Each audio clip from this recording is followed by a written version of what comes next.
Your Hans Vorarlberg sounds uncannily like the one I'm looking for. I'm not sure, my dear. Hans was above all questions of money and business. Just to imagine him running a factory, perish the thought. Can you tell me a little bit more about him? He was always a mystery to me. He never said very much, never quite seemed to grasp what you said to him. He expressed himself instead through his incredible mechanical contraptions. His inventions, I admit, have been much appreciated by the university. The few times we really did talk, it was about his strange interest for mammoths and a doll. Some sort of doll that obsessed him. A doll, you say? Yes, he kept talking about it. One day he described it to me. A sort of children's toy. A miniature mammoth mounted by a maut. It appears he found it in a cave not far from his home. The event all sounds very dramatic. His account was slightly confused, but it awoke a great interest in me. What do you mean? To my knowledge, there was only one tribe who made figurines featuring a maut, and that tribe is the Yukols. They live in the farthest reaches of Syberia, and for them, the dolls constituted a sacred object, illustrating one of their central legends. How such a doll made the journey from the frozen Siberian north to a cave in the French Alps is a mystery to me. Even today, it is beyond my comprehension.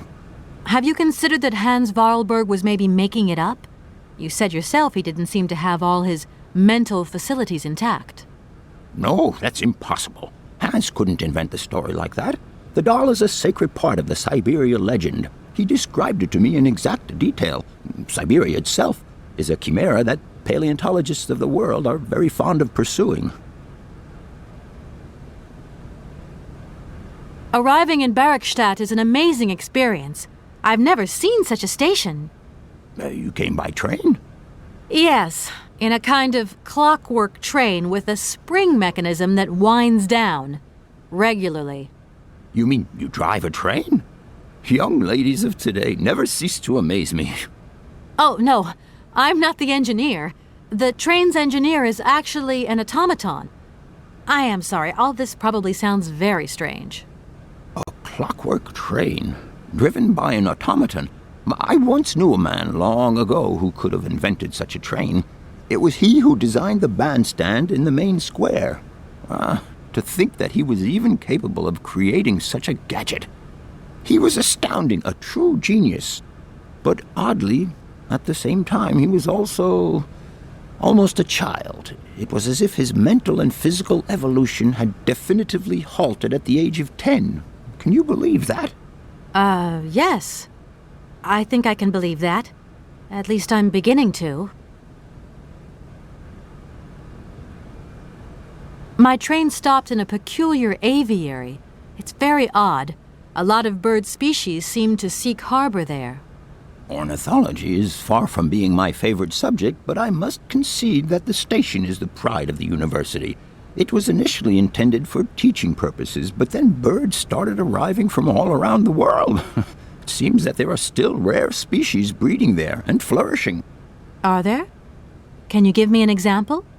I have been told about a kind of bird with peculiar habits. Let's see now, the Amazon cuckoo, that's right. But, I'm so foolish, I can't remember what was so special about it. Just that its behavior is very peculiar. The Amazon? Where's the Amazon? What is the Amazon?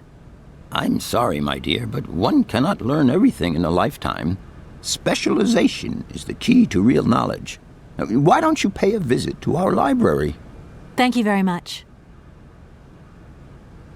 If I were to say Forest Sauvignon to you, what would you say?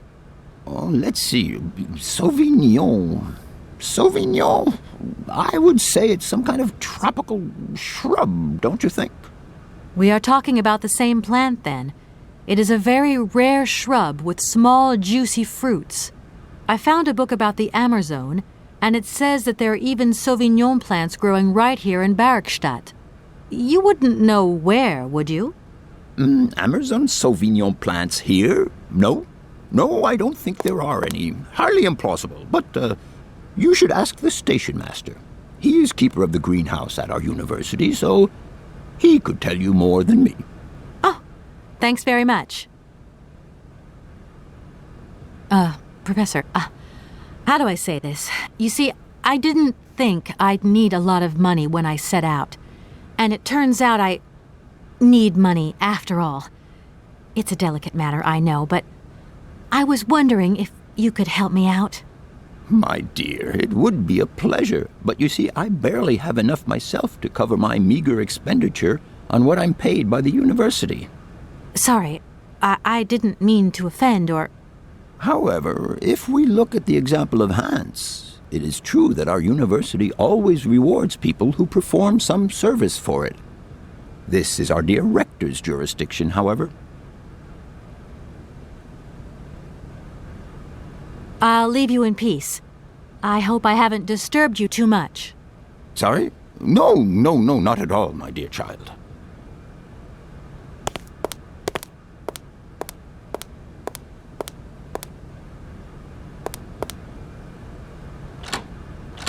No point. It's locked.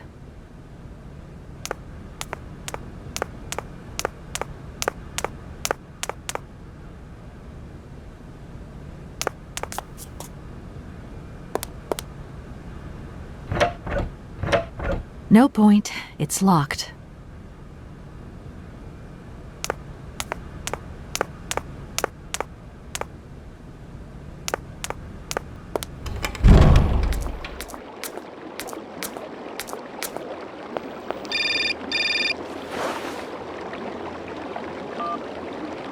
Hello? So, you got him then, this air? Ah, it's you, Mr. Marson. Good day, and how are you, sir? I'll feel a whole lot better when this whole business is over and the sales contract is signed. Where the hell are you? I'm in Barkstadt. What? What in God's name are you doing there? It's a magnificent university town. It would appear Hans Vorarlberg once passed by here several years ago. So if he isn't there anymore, then there's no point hanging around.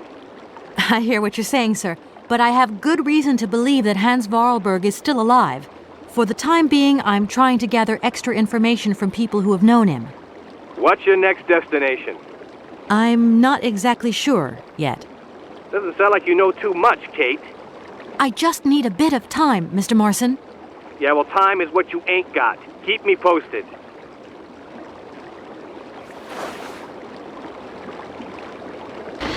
I'm sorry to disturb you. What can I do for you, miss? Where might I find some Forest Sauvignon plants, please? No place around here, that's for sure. I don't know what you're talking about. That stuff's from the Amazon. You know, for someone who knows nothing about the plant, you seem pretty well informed about which mysterious faraway country it comes from. Oh, Amazon, Peru, Papua New Guinea, it's all the same to me. Gotta go. Gotta work. Wait, don't go.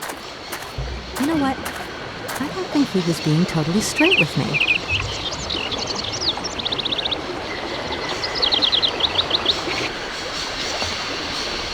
Excuse me, station master, but I need you again. Can't you see I am very, very busy? No. Well, I am. Very busy indeed. But, okay, I think I can give you a minute of my time. I'm looking for a kind of little juicy berry. You don't know where I could find some? Look, lady, the station doesn't have any Sauvignon berries, not even Forest Sauvignon. Funny you should mention it. That's exactly what I was looking for. Forest Sauvignon. Sauvignon, raspberries, red currants, they're all the same to me. And we don't grow none of them here. But you see, I have just read a very interesting book which says that the rare Sauvignon berry is actually cultivated here in the famous Barkstadt University aviary itself. Well, if it's in a book, then don't believe everything you read, miss. I don't know why, but I don't think you're telling me the truth. What do you mean? I don't know. How should I know where to find your stupid grate? Go ask your professor, what's his name, Pons, the paleontologist. But you're the master of this station, so you should know better than anyone. Nobody tells me anything. I don't know. Go see the old guy with the fossils. The sailors on the barge reckon they could help me tow my train out of here, but they're asking for money. You couldn't possibly help me out with a few dollars, could you? I would be very grateful. Miss, really, I'm surprised at you. Asking for money from a total stranger. Oh. Right. I need cash. I need it to get my train out of your station because my train is getting in your way, disturbing your birds, and upsetting your bosses. Look, lady, I'm only a station master. I got my problems and you got yours.